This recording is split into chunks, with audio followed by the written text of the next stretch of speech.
আজকে আমি তার সম্বন্ধে কিছু একটু বলি। ক্যাডেট তৌকির ইসলাম সাগর, তার ডাকনাম সাগর ছিল, আমরা তাকে তৌকির নামেই জানি।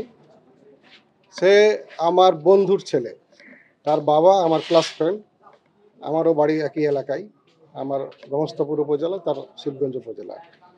তো যাই হোক, আগে থেকে সে ক্যাডেট কলেজে ভর্তির আগে থেকেই আমি চিনি, যাওয়া আসা, তাকে আমরা সেভাবে তৈরি করেছিলাম ক্যাডেট কলেজে ভর্তির জন্য। 2010 সালে সে পাবনা ক্যাডেট কলেজে ভর্তি হয়। আমি তখন পোস্টিং ছিল আমার রাজশাহী ক্যাডেট কলেজে। পরবর্তীতে আমি ওই 10 সালের নভেম্বর মাসে পাবনা ক্যাডেট কলেজে বদলি হয়ে যাই। সেই থেকে সে আমাদের তত্ত্বাবধানে সে 6টি বছর আমাদের পরিচর্যায় সে বড় হয়েছে। তো তাকে আমি মানে নিজের সন্তানের মতো, নিজের বন্ধুর ছেলে মানে আমার ছেলের মতো মানুষ করেছি, আমরা দেখেছি।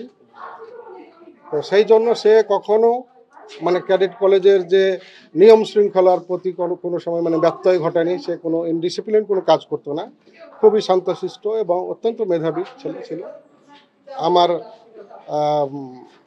আমি তাকে আমি শিক্ষক হিসাবে এবং অভিভাবক হিসাবে তাকে আমি দেখেছি।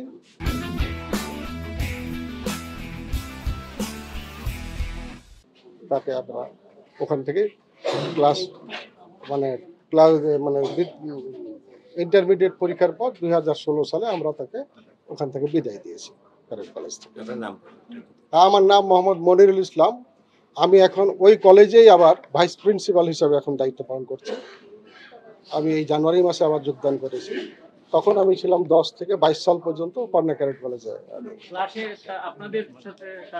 তখন তো ক্লাসের আচরণ মানে সব ক্ষেত্রে, এটা তো একটা আবাসিক প্রতিষ্ঠান, তাদের চলাফেরা, খাওয়া দাওয়া, থাকা, সমস্ত কিছু আমাদের দেখতে হয়। সকল ক্ষেত্রেই সে তার মানে কি বলবো, মানে তার মানে সাফল্যের ছাপ সে রেখেছে ক্যাডেট কলেজে ছিল।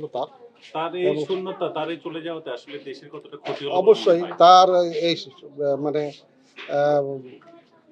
চলে যাওয়া, এই অকাল মৃত্যুতে দেশ ও জাতির অপূরণীয় ক্ষতি হয়েছে আমি মনে করি। একজন দেশপ্রেমিক, দেশের জন্য সে প্রাণ দিয়েছে। আমরা তাকে, আল্লাহ যেন তাকে শহীদের মর্যাদা দেয়। আমরা সবাই তার জন্য দোয়া করি, এইটুকুই আমার চাওয়া সবার কাছে।